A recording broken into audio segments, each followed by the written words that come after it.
기도에는 우리가 생각하는 것보다 훨씬 더 놀라운 비밀이 숨겨져 있습니다. 기도가 기도답게 올려진다고 한다면 상황은 달라질 수 있다는 것이죠. 그래서 우리가 믿음을 가지고 하나님 앞에 구하게 되면 겨자씨만한 믿음이 있다 할지라도 산을 들어 옮기라고 바다로 던지라고 한다면 그것이 이루어지게 된다는 것이죠. 오히려 기도하는 교회는 살아나고 있습니다. 코로나로 인해서 정말로 오늘날 교회는 그야말로 직격탄을 맞았어요. 그러나 기도하는 교회는 계속 살아나고 있습니다. 오히려 기도하는 교회는 성도들이 더 모이고 있다는 거예요. 유튜브를 보십시오. 오늘 이 저녁에 철야하는 교회들이 많죠. 대부분 한국 교회들, 철야하는 교회들을 해외에 있는 수많은 교회들이, 수많은 교회 성도들이 갈급한 마음으로 한국에 있는 철야 기도를 보기 위해서 애청하고 있는 걸 보게 됩니다. 미국 같은 경우는 한국 시간이 정반대 시간인데 새벽인데도 불구하고 그 시간에 한국 철야 기도를 시청을 한다는 것이죠. 그들은 그 댓글을 보게 되면요, 뭐라고 써 있냐면 너무나 이렇게 기도하고 싶은데 자기네 교회는 철야 기도가 없다는 거예요. 기도의 자체가 없다는 거예요. 그래서 철야기 한국에 가게 되면 꼭 그 교회 가서 철야 기도 드리고 싶다. 우리도 정말 이런 기도의 모임이 일어났으면, 기도의 운동이 일어났으면 좋겠다. 우리 교회도 이렇게 철야 기도 했으면 좋겠다. 이런 댓글들이 해외에 있는 사람들이 얼마나 많은지 몰라요. 여기 뉴질랜드도 마찬가지입니다. 뉴질랜드에 있는 사람들도 어느 교회에 댓글에 보니까 뉴질랜드입니다. 저희 뉴질랜드는 철야하는 교회가 없어요. 그러면서 철야할 수 있는 철야 기도를 여기서 드리게 된 것으로 너무 감사합니다. 뉴질랜드에도 철야 기도 교회, 철야하는 기도 교회가 생겨질 수 있도록 기도해 달라는 그런 댓글을 제가 본 적도 있어요. 배달 장막이 있습니다. 배달 장막으로 오시면 됩니다. 이처럼 기도하는 정말 진짜 성도는요, 기도의 자리를 찾는다는 것이죠. 진짜 성도는 진짜 기도를 하고 싶어 한다는 것입니다. 우리 배달 장막도 너무 감사하게도 하나님께서 3년 전에 이 금요 철야를 시작하게 하셨어요. 그래서 이렇게 기도로 쌓여져 가고 있습니다. 조금씩 하늘의 문이 열려지는 것을 느끼게 돼요. 하나님의 나라의 사역은 뭐든지 성실하고 지속적으로 해나가면, 끝까지 해나가면, 사명 붙들고 끝까지 나가면 하나님은 반드시 은혜를 주실 줄을 믿습니다. 먼저 그의 나라와 그 일을 구하라. 그러면 이 모든 것을 너에게 더해 주시겠다. 초대교회 성도들이, 초대교회 사도들이 그들이 전념하고 집중했던 건 무엇입니까? 기도하고 말씀에 전무했다는 것이죠. 그랬더니 교회가 하나님께서 무리들을 보내주시고 성도들을 보내주셔서 교회가 급성장을 하게 됐다는 것이죠. 예수님이 소년의 나이에 성전에 이제 가셨었을 때 과부로서 85년 동안 살았던 안나라는 여인을 만나게 됩니다. 그의 간절한 기도대로 살아생전에 예수님을 그녀는 만나게 되었다는 것이죠. 여러분, 이처럼 우리가 간절하게 기도하고 끝까지 포기하지 않고 기도하면 하나님은 반드시 응답해 주신다는 것입니다. 그것이 때로는 예스가 될 수도 있고 때로는 하나님의 응답이 노가 될 수도 있어요. 응답은 그러나 항상 하나님은 반드시 해 주신다는 것입니다. 우리는 그 응답에 실망하거나 낙심해서는 안 됩니다. 하나님은 신실하시고 실수가 없으신 분이라는 것을 우리가 믿는다고 한다면, 하나님은 인자하시고 선하신 분이라고 우리가 믿는다고 한다면, 그분의 생각이 나의 생각보다 뛰어나시고 지혜로우시고 탁월하다고 우리가 믿는다고 한다면 절대로 그분은 우리에게 손해보는 길로, 잘못된 길로 인도하시지 않는다는 것을 믿으시기 바랍니다. 우리는 인생의 광야를 살아가고 있습니다. 광야 가운데 가장 중요한 것이 무엇일까요? 나침판이라는 거예요. 방향을 모르고 광야 가운데 있게 되면 그 광야에서 반드시 죽을 수밖에 없다는 것입니다.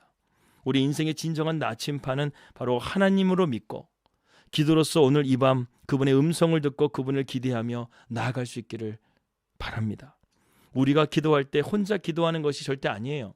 로마서 8장 말씀 보게 되면 성령이 우리의 연약함을 도우시라니 우리는 마땅히 빌 바를 알지 못하나 오직 성령이 말할 수 없는 간구로, 탄식으로 우리를 위하여 간구하신다고 말씀했어요.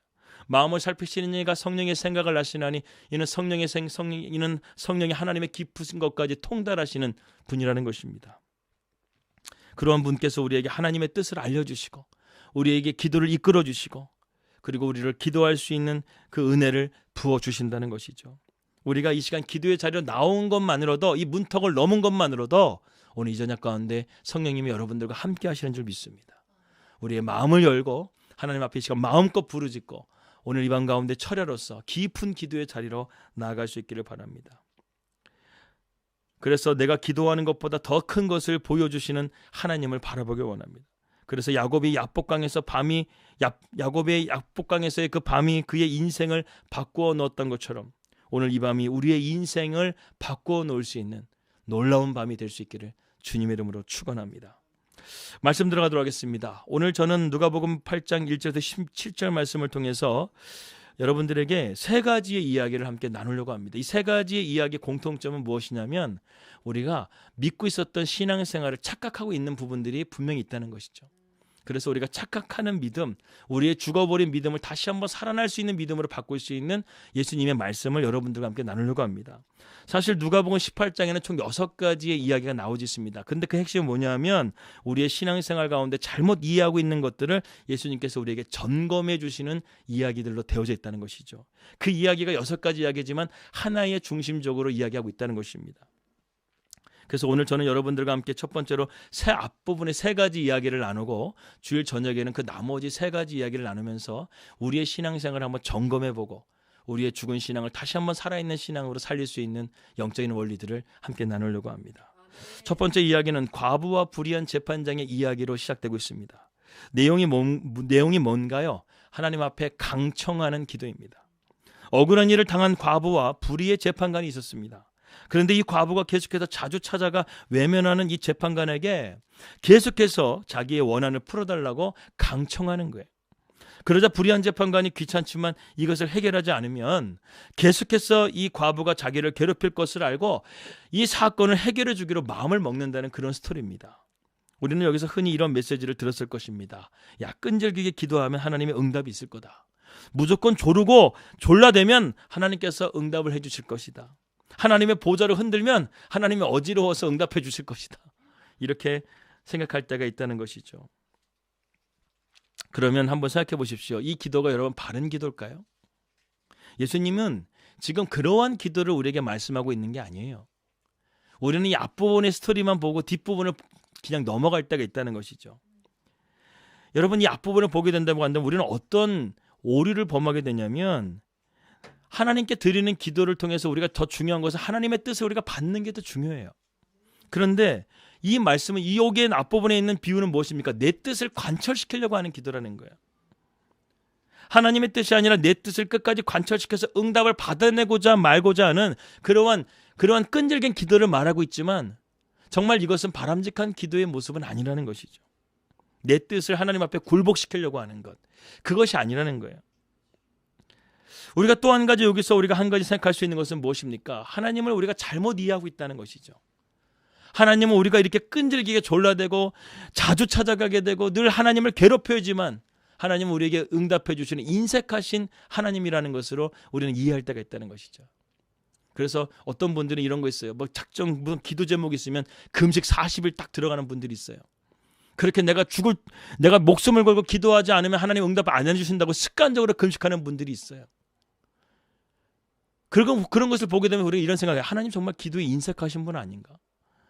우리가 정말 그렇게 어떤 때는 중요한 기도는 정말 그렇게 금식하며 기도하는 거 있지만 우리가 날마다 기도할 때마다 그렇게 내 몸을 그렇게 해가면서 금식해가면서 그렇게 날마다 그렇게 기도해야지 응답받는가? 하나님은 우리의 기도에 그렇게 인색하신 분이신가? 이렇게 생각할 때가 있다는 것이죠. 이것이 바로 하나님에 대한 잘못된 이미지를 가진 기도의 자세라는 것입니다. 오늘 예수님은 이것을 여러분들에게 말씀하고 있는 거예요. 그래서 오늘 이 첫 번째 스토리의 핵심적인 말씀은 7절과 8절의 말씀이 있습니다. 7절 말씀 보니까 하물며 하나님께서 그 밤낮 부르짖는 택하신 자들의 원한을 풀어주지 아니하시겠느냐. 그들에게 오래 참으시겠느냐. 인색하신 하나님이 아니라는 거예요. 이러한 불의한 재판관은 그렇게 해서라도 결국에는 들어주지만 하물며 하나님은 이러한 분이 아니라는 거예요. 좋으신 아버지 하나님, 좋으신 하나님, 그런 하나님께서 우리의 기도를 응답해 주시지 아니하시겠느냐. 밤낮 부르짖는데 철야하고 기도하는데 우리의 원한을 풀어주시지 아니하시겠느냐고 지금 말씀하고 있다는 거예요. 여기서 메시지는 2가지를 우리가 볼 수 있습니다. 첫 번째는 무엇이냐면 세상에서 억울한 일을 당하더라도 포기하지 말고 계속해서 전진해 나가라는 거예요. 그리고 2번째는 무엇입니까? 포기하지 않고 나아가되 기도는 멈추지 말라는 거예요. 그래서 1절 말씀에 예수님께서 하신 말씀이 다 들어가 있어요.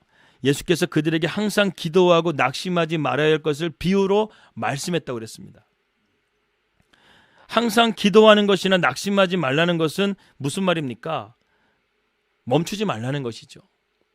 내가 지금 해 나가야 되는 그 일도 포기하지 말고 멈추지 말고 나가는 것이고, 거기에 기도도 멈추지 말고 나가게 되면 하나님께서 응답해 주시겠다는 거예요. 여러분, 낙심이 무슨 말입니까? 헬라어로는 에카케오라는 단어인데 이것은 무엇이냐면 더 이상 나아갈 수 없는 것, 중단을 말하는 거예요.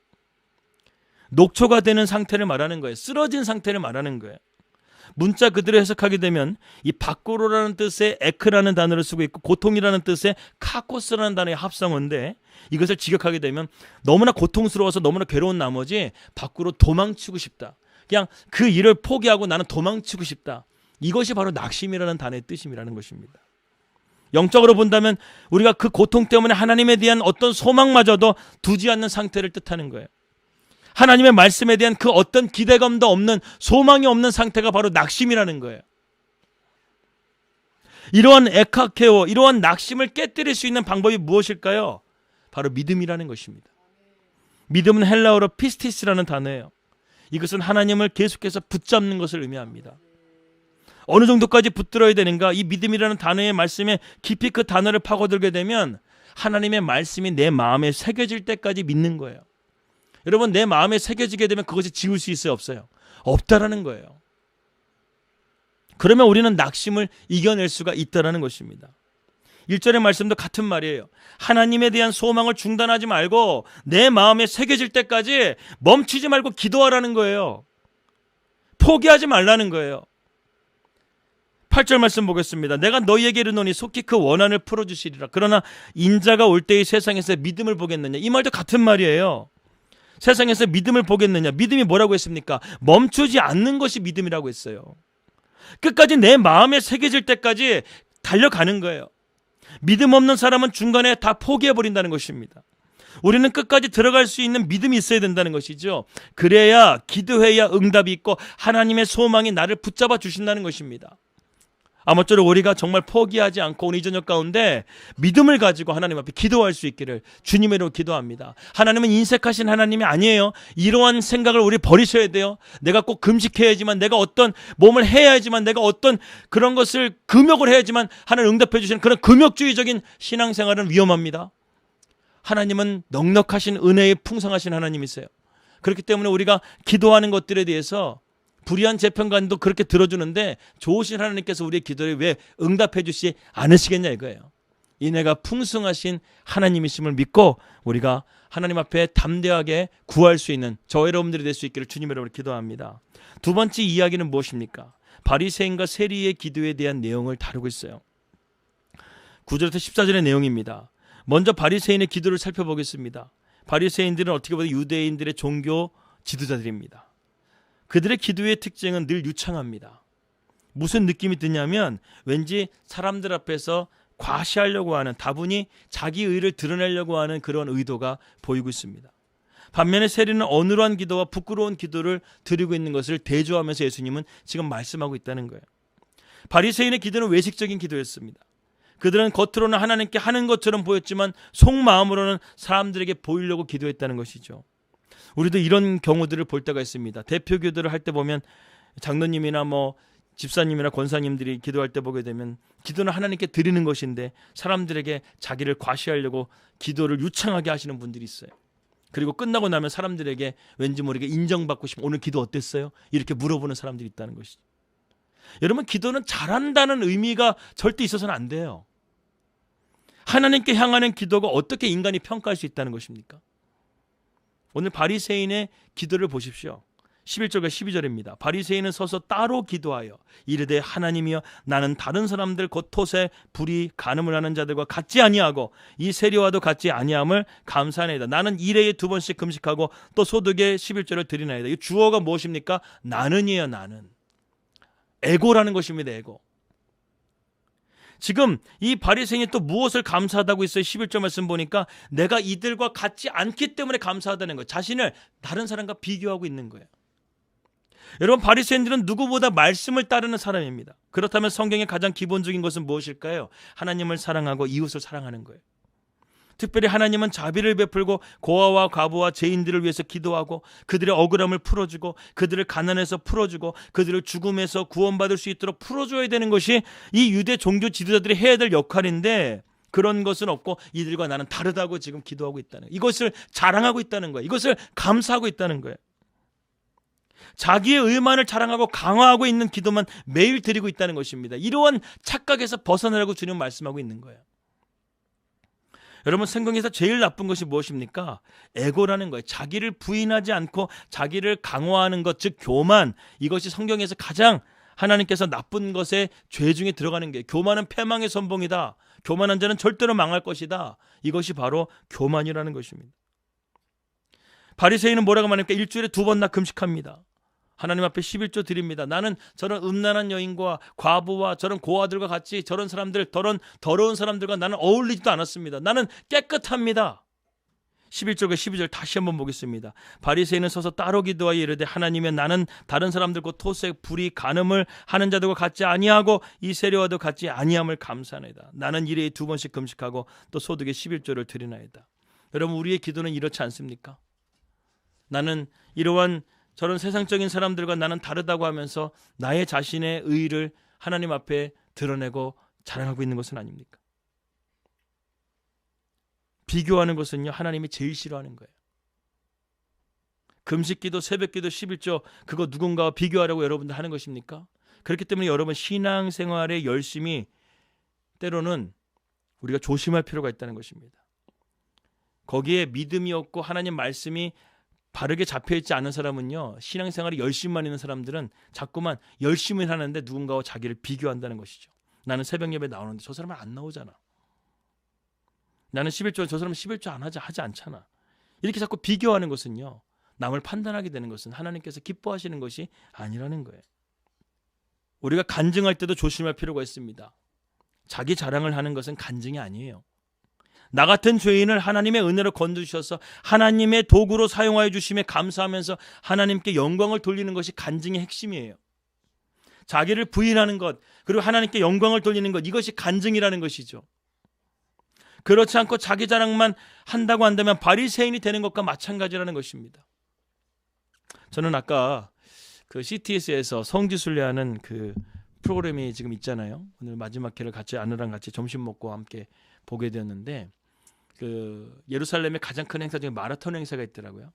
그 마라톤 행사를 하는데 이성민 씨하고 또 방송인 또 최은영 씨가 이렇게 달리게 하는데, 최은영 씨는 젊으니까 빨리 달려가서 선두 그룹에 있고 이성민 씨는 나이가 돼서 거의 뭐 걸으면서 가고 있었는데, 근데 그 예루살렘 그 마라톤 대회에요, 장애인들이 마라톤을 이렇게 함께 하면서 옆에 있는 사람들이 도와주고 끌어가면서 함께 마라톤 하는 것을 딱 보는데 이성민 씨가 울컥하더라는 거예요.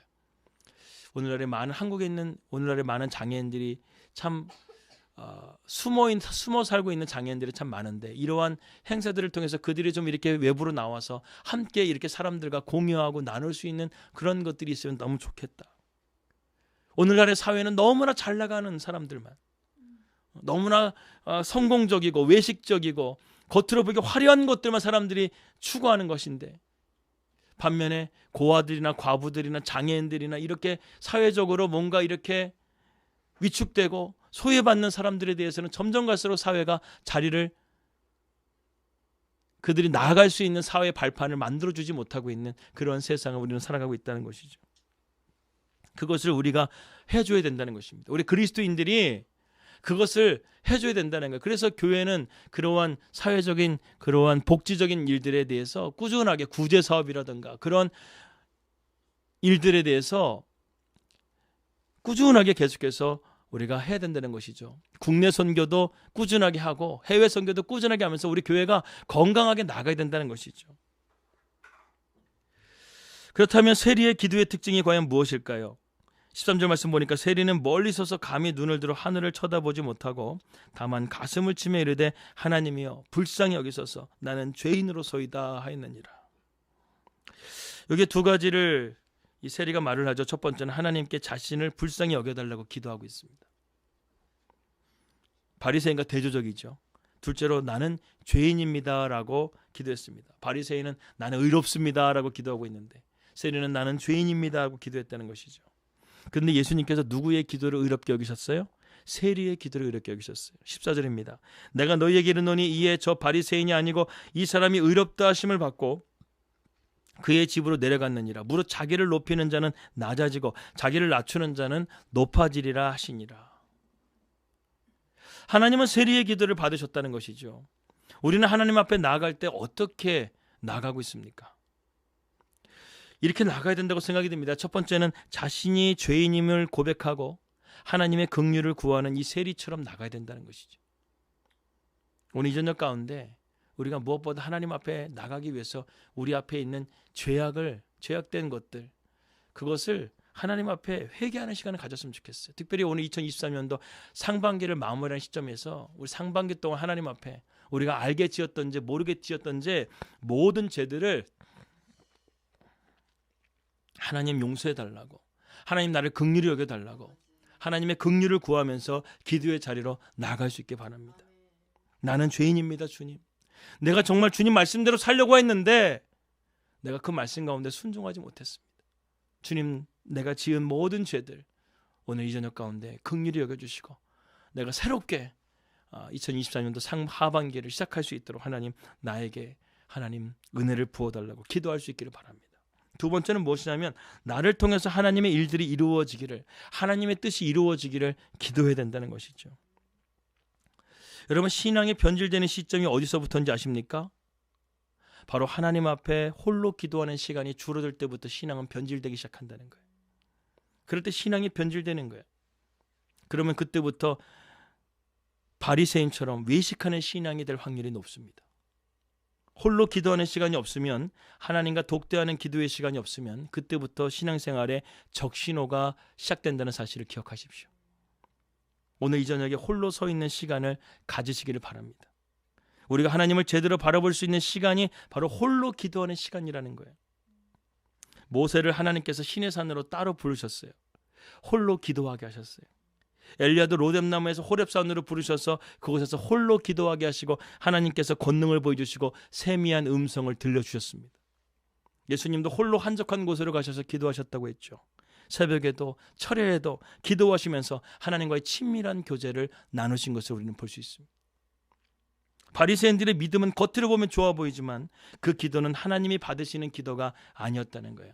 사람들이 보여주기 위한 외식적인 기도였다는 것이죠. 하나님은 그러한 기도를 받으시지 않으세요. 하나님은 은밀한 가운데 기도하는 자의 기도를 들으신다는 것이죠.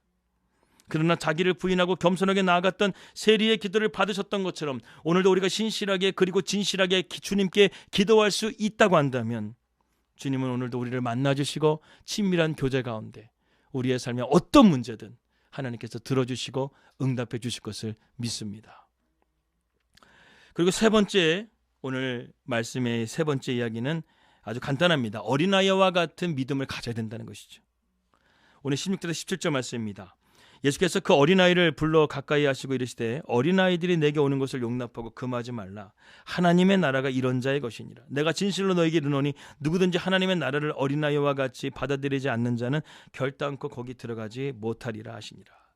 저희가 처음 금요철을 했었을 때 저희 윤설이에게 찬양인들을 부탁을 했었습니다.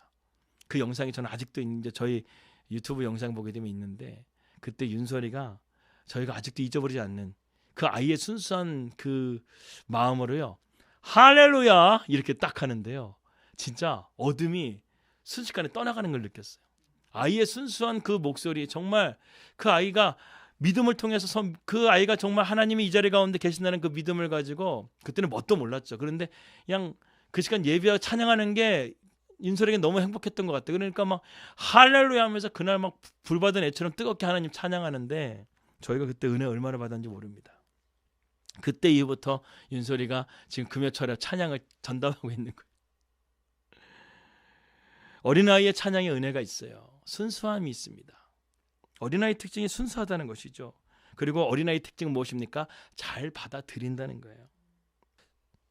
저희가 이번 주에 윤설이가 학교에서 좀 이렇게 친구와 좀 이렇게 안 좋은 일이 있어가지고 이번 주에 좀 이렇게 윤설이랑 그 문제를 놓고 이야기하고 있었어요. 엄마는 속상해가지고 막 아무 말도 못하고 있고, 저는 그날 밤에 이제 예배 드리고 나서 목요일 날이었는데 예배 드리고 나서 그저께 수요일이었는데 예배 드리고 나서 윤설이랑 이렇게 누워 있고 저는 기도해 주기 전에 항상 책을 읽어 주거든요. 책을 읽어 줄 때 이제 읽어 주고 윤설이 기도할 때 제가 윤설이한테 이렇게 말했습니다. 윤설아, 아빠는 너를 이해한다. 사실은 그 친구와 좀 오래전부터 좀 약간 좀 이렇게 안 좋았어요.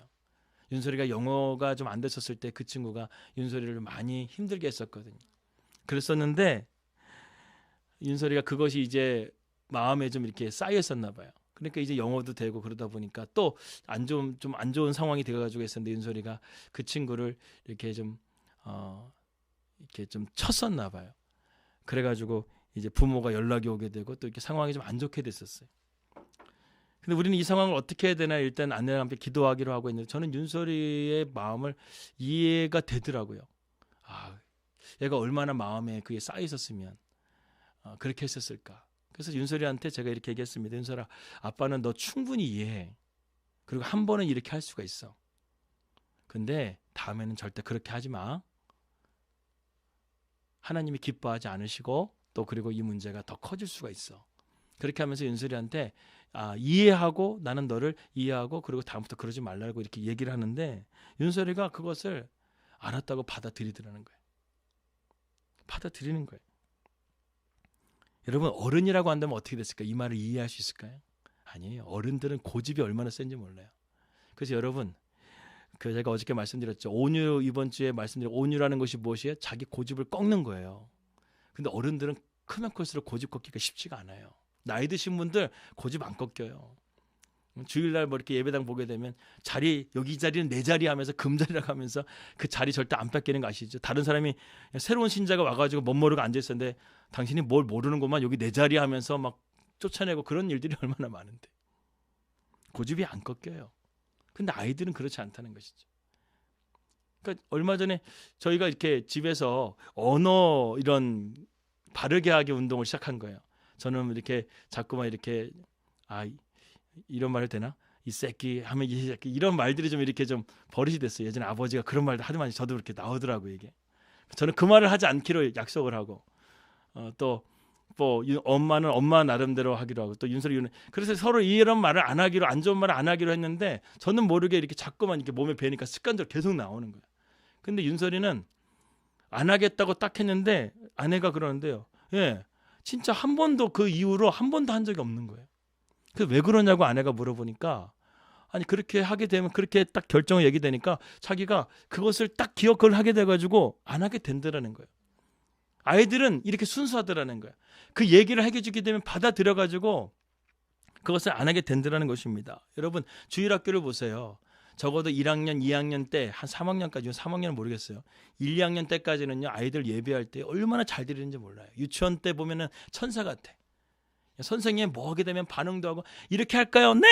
저렇게 할까요? 네! 이렇게 얼마나 대답도 잘하는지 몰라요.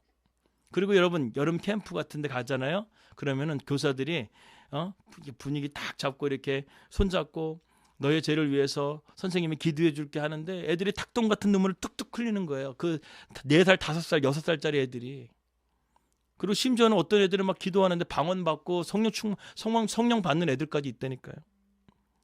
아이들의 마음이 순수하기 때문에 그렇게 받아들인다는 거예요. 예전에 제자 광성교회 박한선 목사님이 이제 목회 개척 시기에 성령 충만 받으려고 기도원을 많이 다니셨는데 어느 기도원을 삼각산 기도원이 갔는데 그 삼각산 기도원 맨 앞에 있는 초등학교 애들이 성령 방언 받아가지고 막 난리가 난 거예요. 성령 충만해가지고. 초등학교짜리가 성령 충만 받는 것을 바라보면서 목사님이 놀랬다는 것입니다. 어떻게 그렇게 받을 수 있을까요? 어렸을 때부터 아이들의 마음은 순수하기 때문에 우리가 믿음을 잘 심어주게 되면 아이들의 마음이 하나님 말씀에 새겨지게 되면요. 그 아이가 앞으로 세상을 살아가면서 능력 있는 삶을 살아가게 된다는 거예요. 여러분 부모들이 잘 들어야 됩니다. 아이들에게 믿음이 먼저 생겨야 된다는 것이죠. 먼저 공부부터 시키는 것이 아니라 믿음을 먼저 가르치는 거예요. 여러분 공부부터 시키고 믿음은 나중에 이렇게 생각하면서 자녀들을 이렇게 가르친다고 한다면 주일날 예배 안 보내고 막 학원 보내고 그렇게 된다고 한다면 한번 나중에 꼭 보세요. 아이들 이렇게 변해요. 아이들에게는요 세상적인 순서가 바뀌게 돼요. 하나님이 내 삶의 중심이 되는 것이 아니라 세상의 성공이 내 삶의 중심이 돼서 성공이 더 중요하고 신앙은 2차적인 것이 될 수밖에 없다는 것이죠. 왜? 내 성공을 위해서 공부가 더 중요하고 예배는 나중에 드려도 된다고 하는 것을 부모가 가르친다고 생각해 보세요. 그 아이에게는 신앙은 2차적인 것이 된다는 거예요. 자녀가 잘 되길 원한다고 한다면 자녀를 망치는 자녀를 먼저 믿음으로써 키워가는 것이 부모에게 가장 중요한 것입니다. 아이들은 말씀이 참 좋은 밭이라고 저는 생각이 들어요. 그래서 아이들은 순수하게 말씀을 받아들이고 그 말씀을 들으면 그대로 행해요. 근데 어른들은 아멘을 하고 나서 행하지 않아요. 이게 차이라는 거예요. 여러분, 저는 온유라는 그 말씀을 전하면서 제 자신이 뭘 느꼈냐면 나는 연약하다고 항상 부족하다고 생각을 했어요. 근데 가만히 보니까 연약하다고 부족하다고 하면서도 하나님 말씀 가운데 순종하지 않는 내 자아가 얼마나 강한지를 저는 발견하게 됐어요. 온유라는 것이 무엇입니까? 조련하다는 것이죠. 하나님의 조련사가 되셔가지고 내 인생을 하나님께서 야생마와 같은 인생, 내 뜻대로 내 생각대로 하는 것을 하나님께서 절제하게 하셔가지고 온유한 성품으로 나갈 수 있게끔 하나님께서 나를 만들어 가시는 과정인데 가만히 돌이켜보게 되면 아직도 내 안에 다듬어지지 않는 이런 야성들이 살아있어서 하나님께서 그것을 지금도 고치시고 있는 그러한 하나님의 지금 사랑과 긍휼을 저는 보았다는 것이죠. 여러분들 연약하다고 생각하나요? 절대 아닐걸요. 하나님 말씀대로 여러분 순종하지 않고 있는 것들 있죠. 그 여러분들의 자아가 강하다는 거예요. 절대 여러분들 연약하지 않아요. 정말 여러분들이 연약한 심령, 정말 온전한 믿음을 가지고 있다면 어린아이 같은 믿음이 되는 거예요. 순전한 믿음. 하나님 말씀에 다 받아들이고 나이가 40, 50, 60이 돼도 나이가 많이 먹어도 그 하나님 말씀이라고 한다면 기뻐하게 되고 순전한 말씀으로 받고 순종하고 믿음으로 나아갈 수 있다고 한다면 그 아이는 어린아이 같은 믿음이요. 순종하는 믿음이요. 순수한 믿음이 될 수 있지만 신앙생활을 하게 되면서 내 고집만 세지고 내 자아만 세져서 말씀은 아멘이라고 듣지만 행동하지 않는 내 자아가 강한 믿음으로 간다고 한다면 여러분들 믿음은 가짜라는 거예요. 여러분들 믿음은 죽어있는 믿음이라는 거예요. 하나님은 그것을 깨우기 위해서 우리 인생 가운데 연단하시고 고난을 주시는 거예요. 오늘 말씀은 무엇입니까? 정신을 차리라는 거예요. 잘 믿는다고 생각하는 것들이 가만히 보게 되면 예수님께서 받으시지 않는 경우가 너무나 많다는 것이죠. 우리의 의를 드러내게 되고 그리고 하나님에 대해서 잘못된 인식을 갖게 되고 그리고 순수하게 받아들이지 못하게 되는 나의 자아가 하나님과의 막혀진 담이 될 수가 있다는 것입니다. 여러분, 구원은 하나님밖에 없어요. 우리의 이러한 문제들을 해결할 수 있는 분도 하나님밖에 없어요. 능력은 주님밖에 없어요. 그리고 이 땅에 우리가 아무리 계란과 바위치기를 할지라도 우리가 그러한 주님을 바라보면 세상으로 계속 도전하고 낙심하지 말고 계속해서 믿음으로 싸우라는 거예요.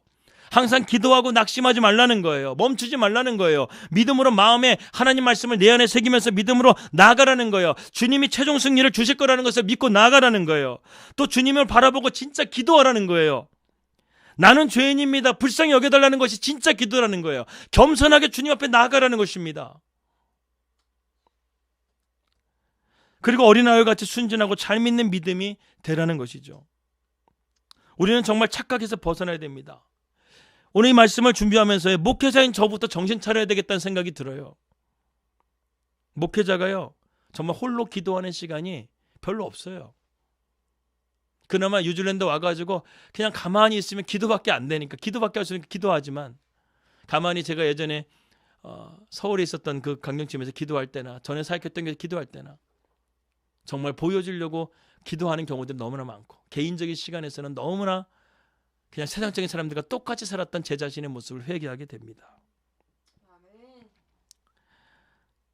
늘 사람을 의식하고 누가 보나 그런 것들, 그러한 신앙생활은 그냥 가짜라는 거예요. 여러분, 형식에 내 믿음을 의지하지 마시기 바랍니다. 형식만 갖췄다고 믿음 있는 게 아니에요. 목사라는 타이틀 있다고 믿음 있는 게 아니에요. 본질에 있어서 주님의 뜻을 따르고 사명을 따르고 있느냐, 선교하고 있느냐, 예배하고 기도하고 있느냐?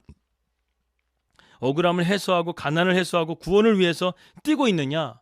이것이 바로 살아있는 믿음의 특징이라는 것입니다. 그러면서 저는 회개합니다. 우리 배대장막 예배나 날개마다 기막힌 정오, 참 너무 이렇게 보여주려고 또 제가 그렇게 욕심을 내고 있는 것이 있었다는 것이죠. 참 그걸 회개합니다. 하나님 중심적인 사고방식을 가져야 되는 거예요. 나는 하나님 나를 불쌍히 여겨주세요. 나는 죄인입니다. 그냥 하나님 앞에 담백하게 나가는 거예요. 너무 포장하지 말라는 거예요. 그러면 살아있게 될 것이고 우리는 절대 무너지지 않는 삶이 될 수가 있다는 것입니다. 모든 성도가 내 삶의 전체가 주님의 것이라는 것을 인정하고 신선한 믿음을 우리에게 달라고, 살아있는 믿음을 달라고 우리가 오늘 이 저녁 가운데 기도했으면 좋겠습니다. 하나님을 우리가 바르게 인식하고, 그리고 우리 자신이 얼마나 부족한 사람인지 죄인임을 고백하고 하나님의 긍휼을 구하는 자세로 겸손하게 나아가고, 어린아이같이 순전한 믿음으로 하나님의 말씀, 하나님의 뜻을 우리가 온전하게 받아서 그것을 믿음으로 살아갈 수 있도록 하나님 우리의 마음을 이 시간 붙들어 주시고 역사해 주시고, 하나님 우리가 살아있는 믿음을 가질 수 있도록 하나님 도와주시옵소서. 오늘 이 밤 가운데 우리가 이것을 놓고 간절하게 기도하며 나가기를 소망합니다. 이 시간 우리 기도하며 나가도록 하겠습니다.